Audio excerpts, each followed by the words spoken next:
परमेश्वर की महिमाओं में परमेश्वर का दास और आप सबका दोस्त उमेश रेग्मी। आज मैं आप सबको स्वागत करता हूं वचन की गहराई में। आज वचन की गहराई से हम देख रहे हैं, वचन से ये मनन करेंगे कि जो लोग परमेश्वर को सच्चे दिल से प्रेम करते हैं, परमेश्वर के सच्चे दिल से प्रेम करने के बाद परमेश्वर जो उनको बरकत देना चाहते हैं, बढ़ाना चाहते हैं, उनमें से एक हिस्सा होता है कष्ट। हम जो परमेश्वर को विश्वास करते हैं, सच्चे दिल से प्रेम करते हैं, उनके करीब जाना चाहते हैं, वो हमें बढ़ाना चाहते हैं, लेकिन रास्ते में वो हमें कष्ट को देते हैं। बिना कष्ट क्रिश्चियन जीवन, मसीही जीवन पूरा नहीं होता। अगर पूर्ण रीति से सच्चा मसीह कोई बनना चाहे तो उसको परमेश्वर बरकत देंगे, शांति देंगे, ऊंचाई में ले जाएंगे, लेकिन कष्ट जरूर देंगे। हर एक क्रिश्चियन को कष्ट से होके जाना पड़ेगा धरती पे। कोई मान लो किसी का कष्ट किसी के जीवन में सेंसेबल नहीं होता। मतलब जो कष्ट से मैं होके गया या जाना पड़ा मुझे, वो कष्ट हो सकता है कितने लोग नहीं गए हों, और कितने लोग जो कष्ट को झेल रहे हैं, हो सकता है वो कष्ट मैं नहीं झेल पा रहा, या तो वो कष्ट मेरे जीवन में नहीं आया। तो कष्ट अलग अलग हो सकते हैं, लेकिन हर एक को कोई ना कोई कष्ट से परमेश्वर लेके जाएगा और उसी के द्वारा सिखाएगा। ध्यान से सुनना, आज जो मैं आपको बता रहा हूँ, परमेश्वर के हर एक दास जो महान थे, उनका नाम आप मुझे बताओगे तो मैं उनका कष्ट आपको बताऊंगा। जैसे चलो पुराने नियम में परमेश्वर के दास अब्राहम के बारे में देखते हैं। लोग बोलते हैं कि अब्राहम बहुत महान है, वो महान है, अभी भी वो महान है। हम नहीं कहते कि महान थे, हम कहते हैं महान है, क्योंकि वो अभी भी जिंदा है। वो मर के फिर से जिंदा हुआ, स्वर्ग में है। वचन में क्या लिखा है? यीशु मसीह जब नए नियम में सदुकी और फरीसियों को कहते हैं कि परमेश्वर अब्राहम, इसहाक और याकूब का परमेश्वर है, वो जीवित लोगों का परमेश्वर है, मुर्दों का नहीं। इसका मतलब अब्राहम जीवित है। इसलिए इसको मैं ऐसे जोड़ रहा हूँ कि अब्राहम है, महान है, अभी भी महान है। वो स्वर्ग में है, वो महान है, और उनके बारे में बताऊंगा अभी। कितने लोग बोलेंगे कि ये भाई झूठा शिक्षा हो गया, कौन सा शिक्षा है अब्राहम का? अब्राहम को भी मर के जिंदा हुआ बता रहा है। अब्राहम को मैं नहीं कह रहा कि मर के वो यीशु मसीह की तरह जिंदा हो गया, मैं लेकिन ये कह रहा हूँ कि जो लोग यीशु मसीह में हैं, उनको विश्वास करते हैं, वो मर के भी जिंदा होते हैं। तो अब्राहम अभी भी, पहले भी महान थे, अभी भी महान है। और चलो मैं कष्ट के बारे में बताता हूँ, अब्राहम के कष्ट के बारे में। अब्राहम जो परमेश्वर का दोस्त कहलाए जाते हैं, वचन में लिखा परमेश्वर अब्राहम के दोस्त थे और वो दोस्त के समान चलते थे। वो ऐसे दोस्त थे कि अब्राहम के घर में परमेश्वर 2 स्वर्गदूतों के साथ खाना खाने आया।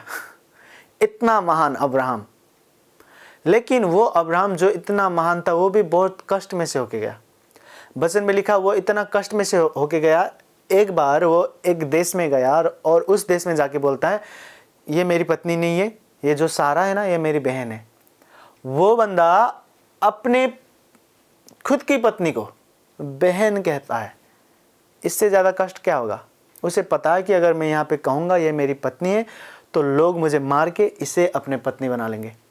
तो अगर मैं बोलूँगा कि ये तो मेरी बहन है, तो उसके भाई के साथ अच्छा रिश्ता बनाया जाए बोल के वो मुझसे अच्छा रिश्ता बनाएंगे। इसीलिए वो कहता है कि ये मेरी बहन है। आप कभी भी नहीं कहोगे, कभी भी नहीं, मैं कभी नहीं कहूँगा, कहीं पर भी मैं चला जाऊँ, मैं कभी भी नहीं कहूँगा कि ये मेरी, अपनी पत्नी को दिखा के नहीं कह सकूँगा कि ये मेरी बहन है, कभी भी नहीं। तो अब्राहम इतने कष्ट में से हो गया, वो उसे पता था कि मैं मर भी सकता हूँ। मौत के मुंह में चला गया, जो कहते हैं ना लोग, अभी मौत के मुंह में जाके वो झूठ बोलता है। जिसको अपने दिल से बहुत ज़्यादा प्रेम करता है, उसी पत्नी को बोलता है कि ये मेरी बहन है। मैं अब्राहम के कष्ट के बारे में आपको बता रहा हूँ। एक बार नहीं होता, 2 बार होता है ऐसा ही। 2 अलग अलग जगह पे वो कहता है ऐसा ही बात, सेम टू सेम। और ध्यान से सुनना, अब्राहम का ये एक कष्ट हो गया।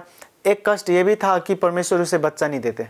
कई साल से वफादार होकर चल रहा है, परमेश्वर उसे बच्चा नहीं देते, एक जगह से दूसरे जगह पे घुमाते हैं। अब्राहम जो बहुत महान था, अब्राहम जो परमेश्वर के साथ इतना अच्छा संबंध रखता था कि परमेश्वर उसे अपना दोस्त बताते हैं, नए नियम में भी पुराने नियम में भी। और परमेश्वर उसके घर में खाना खाने आते हैं। आपके और मेरे घर में आए नहीं होंगे परमेश्वर खाना खाने, परमेश्वर आके खाना खाते हैं और अब्राहम उनके सामने खड़े रहता है जब तक वो खा नहीं ले। इतना अच्छा संबंध, फिर भी उसके बच्चे नहीं होते 25 साल तक। ये क्या है? कष्ट है। परमेश्वर आपको कितना भी बरकत दे, वो कष्ट जरूर देगा। हमेशा के लिए कष्ट नहीं रहेगा, लेकिन कष्ट जरूर देगा। मैं आज ये वचन क्यों आपको बता रहा हूँ, क्योंकि लोग आते हैं और ऐसे रोते हुए आते हैं, बोलते हैं मैं प्रार्थना करता हूँ, उपवास बैठता हूँ, मैंने ये किया, मैंने वो किया, मैंने दशवांश दिया, फिर भी मुझे कष्ट है, ये कष्ट है, वो कष्ट है। मैं उनको कहता हूँ, क्या आप अब्राहम से महान हो? क्या आप अब्राहम से ज़्यादा महान हो जो आपको कष्ट ना मिले? अब्राहम बहुत महान था, उसको कष्ट मिला। और दूसरे किसी भी परमेश्वर को जो सच्चे दिल से प्रेम करता है, उसके नाम आप उठा के मुझे बाइबल में से दो और उसका कष्ट मैं आपको बताऊंगा। हर एक परमेश्वर का दास और दासी जो परमेश्वर को सच्चे दिल से प्रेम करते हैं, वो कष्ट में से होके गए हैं। हम उनसे महान नहीं हैं। अगर वो उतने महान होकर भी कष्ट में से होके गए तो हम भी जाएंगे। कष्ट में आनंदित हो और प्रार्थना करो, वो कष्ट निकलेगा आपके जीवन से और परमेश्वर आपको ज़्यादा बरकत देंगे, ज़्यादा महिमित करेंगे, आपको अपने महिमा से आपको ढकेंगे। अब ध्यान से सुना, एक परमेश्वर का और सच्चा दास होता है जिसका नाम अय्यूब है। वचन में लिखा, अय्यूब परमेश्वर को बहुत सच्चे दिल से प्रेम करता था, हर रोज प्रार्थना करता था और हर रोज पश्चाताप करता था अपने पूरे घराने के लिए कि परमेश्वर जानबूझकर भी इन्होंने पाप किया होगा तो क्षमा करें। परमेश्वर के सामने हर सुबह वो बलिदान चढ़ाता था और पूरे धरती पे उसके जितना परमेश्वर को प्रेम करने वाला कोई भी नहीं है। परमेश्वर अपने मुंह से स्वीकार करते हैं शैतान के सामने,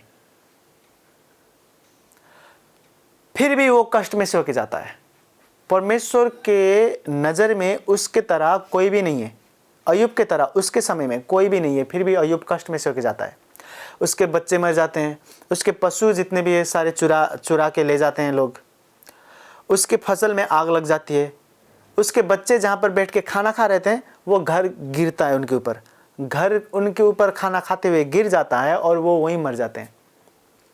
उसके शरीर, जो स्वस्थ शरीर था जिसको रोग नहीं लगा था, उसके शरीर में रोग लगने लगा, छाले का रोग लग गया और वो दिन रात तड़पने लगा।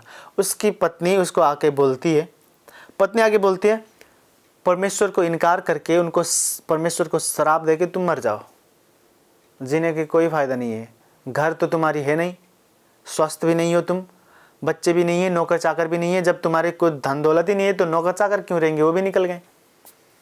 खुद की पत्नी उसको साथ नहीं देता उसके कष्ट के समय में। परमेश्वर को इतना ज्यादा वो प्रेम करता था, लेकिन वो भी कष्ट में से होके गया। मैं आपको बताना चाहता हूँ, अगर आप परमेश्वर को प्रेम करते हो, आराधना करते हो, बाइबल पढ़ते हो, उपवास बैठते हो, दशवांश देते हो, इसका मतलब ये नहीं है कि कष्ट नहीं आएगा।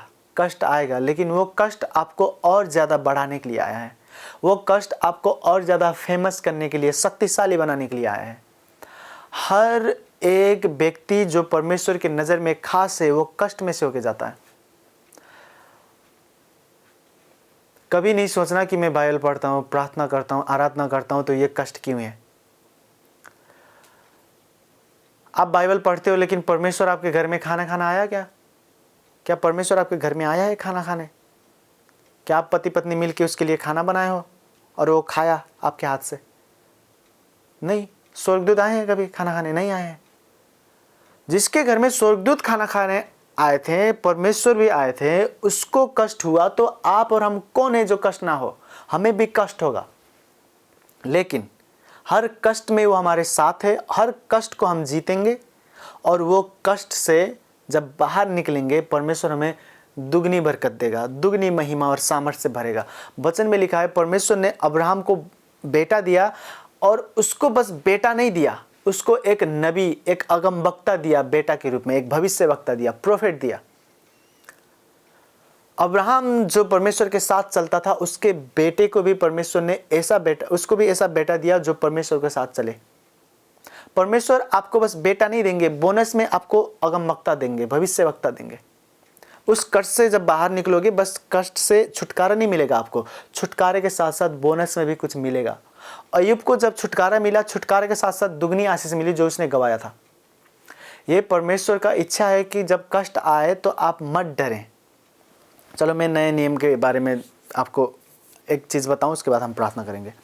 नए नियम में जो सबसे महान था, नए नियम में जो यीशु मसीह ने अपने मुंह से बोला था कि मनुष्य जो एक औरत के गर्भ से जिसने जन्म लिया, उन मनुष्य में, उन लोगों में सबसे महान यूहन्ना है।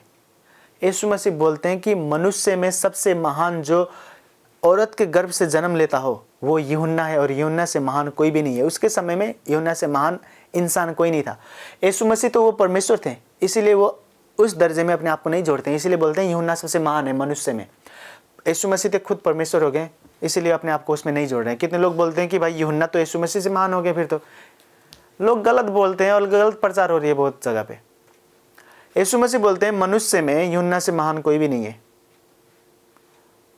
यीशु मसीह परमेश्वर है, इसीलिए वो मनुष्य में अपने आप को नहीं जोड़े थे उस उदाहरण में। अब ध्यान से सुनना, यूहन्ना जिसको परमेश्वर सबसे महान बताते हैं, यीशु मसीह अपने मुंह से बोलते हैं कि इससे महान कोई नहीं है। इतना महान जो परमेश्वर अपने मुंह से उसके बारे में गवाही देते हैं, उसको भी कष्ट हुआ, उसको भी जेल जाना पड़ा, उसको भी उसका गला काट के उसको मार दिया गया। परमेश्वर के वचन बोलने के खातिर, परमेश्वर के ओर से जो वचन उसने सुना वो बोला, उसके लिए उसे जेल में डाल दिए और उसको मार भी दिया। यूहन्ना जो इतना महान था उसको कष्ट हुआ, तो हम कौन हैं? अब्राहम जिसके घर में परमेश्वर खाना खाने जाते थे उसको कष्ट हुआ, तो हम कौन हैं? अय्यूब जो उसके समय में उससे ज़्यादा धर्मी कोई भी नहीं था, उसको भी कष्ट हुआ, तो हम कौन है जो हमें कष्ट ना हो? हमें भी कष्ट होगा, लेकिन हम कष्ट को जीतेंगे। कष्ट को जीत के हम दुगना आशीष पाएंगे। कष्ट को जीतकर हम और भी ज़्यादा फेमस होंगे और भी शक्तिशाली होंगे। यूसुफ को आप जानते हैं। यूसुफ, हम नेपाल में यूसुफ कहते हैं, उधर इंडिया में भी यूसुफ कहते हैं, यूसुफ कहते हैं, लेकिन जोसेफ आप ऐसे सुनो, इंग्लिश में तो जोसेफ ही कहते होंगे। तो जो जोसेफ था वो परमेश्वर की नज़र में प्रिय था। अपने 12 भाइयों में वो सबसे प्रिय था परमेश्वर की नज़र में, और अय्यूब के नज़र में भी, याकूब के नज़र में भी, अपने पिता की नज़र में। जो सबसे प्रिय था उसको सबसे ज़्यादा कष्ट मिला। अगर आप सोच रहे हो कि मुझे इतना कष्ट क्यों मिल रहा है, देखो मेरे दोस्त शांति में जी रहे हैं, इसको आनंद है, मैं प्रार्थना करता हूँ, आराधना करता हूँ, मुझे ही कष्ट होता है। अगर आपको ज़्यादा कष्ट हो रहा है तो याद रखना, परमेश्वर ने यूसुफ की तरह आपको भी ऊंचा करने के लिए योजना बना रखा है। वो आपको ऊंचा करेगा, अपने सारे भाइयों में आपको सबसे ज़्यादा ऊंचा करेगा। आपको पता है, जब मैं 17 साल का था तब से मैं बहुत से एक के बाद दूसरे कष्ट से होते जा रहा हूँ, और मैं सोच रहा हूँ अपने जीवन में, मैं बोलता मैं ही कष्ट को सहता हूँ, ये इसको जीवन में कष्ट नहीं आते, इसको बीमारी नहीं होती, इसको विरोध नहीं करते हैं, मुझे ही करते हैं।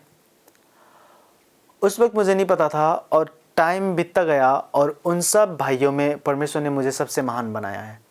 और मुझे पता है ये तो बस शुरुआत है, परमेश्वर और भी बहुत कुछ करेगा। मैं आपको बताना चाहता हूँ, जो कष्ट आप देख रहे हैं आपके जीवन में, वो कष्ट आपके जीवन के हाईलाइट होंगे।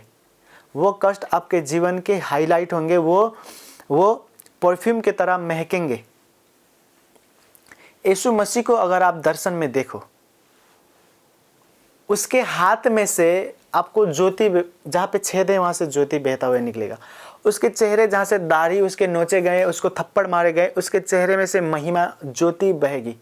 आप जब देखोगे ना यीशु मसीह को, तो उसके फेस से लाइट निकल रही है, हाथों में से लाइट निकल रही है, सिर में से जहाँ पर भी यीशु मसीह को कष्ट हुआ ना, पैरों में से भी, जहाँ पैरों में उसके छेद हैं वहाँ से भी ज्योति निकलते हैं, महिमा निकलते हैं। जहाँ जहाँ यीशु मसीह को कष्ट दिया गया वहीं से महिमा बह रहे हैं। और वचन में लिखा है, कष्ट के बाद जो महिमा आने वाला है, वो महिमा इस कष्ट से तुलना नहीं कर सकते। ये कष्ट तो छोटा है, जो महिमा हम देखने वाले हैं, वो महिमा जब देखेंगे तो ये कष्ट को भूल जाएंगे। कष्ट के बाद महिमा मिलता है, कष्ट के बाद महिमा मिलता है, कष्ट के बाद ही महिमा आएगा। यीशु मसीह के हाथों में जो कष्ट उसने सहे, वहाँ से अभी महिमा बह रहे हैं। जब भी आप उसको देखोगे, उसके चेहरे से महिमा बह रहे हैं। कष्ट के बाद महिमा आएगा। कष्ट में हार मत खाओ, परमेश्वर को प्रेम करो और लगे रहो, और भी ज़्यादा प्रेम करो।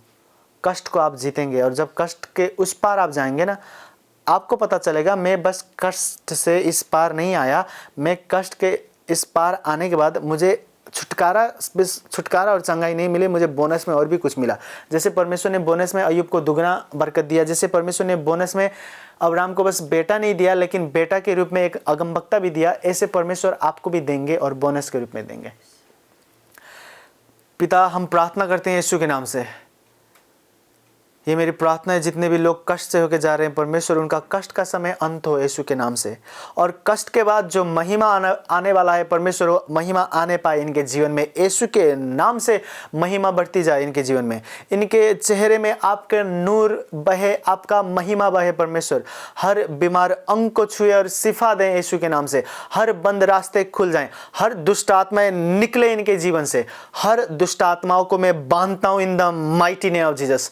राखा मोस्ते रिवा सेंदे रिबाला राबा सेंदे खेलेब्रो सोंदोरा राबाला सेंदे खेलेब्रो सोंदो मोस्तो राबाला ब्राहा। हे परमेश्वर, हर मर चुका अंग इनका जिंदा हो जाए, जो अंग काम नहीं करते वो काम करे, पेट की रोग ठीक हो जाए यीशु के नाम से, सर से लेके पांव तक जितने भी अंग बीमारी के बंधन में उनको छुटकारा मिले, हर अंग छुटकारा को पाए in the name of Jesus. Hallelujah, धन्यवाद यीशु, यीशु के नाम से मांगते हैं, आमीन।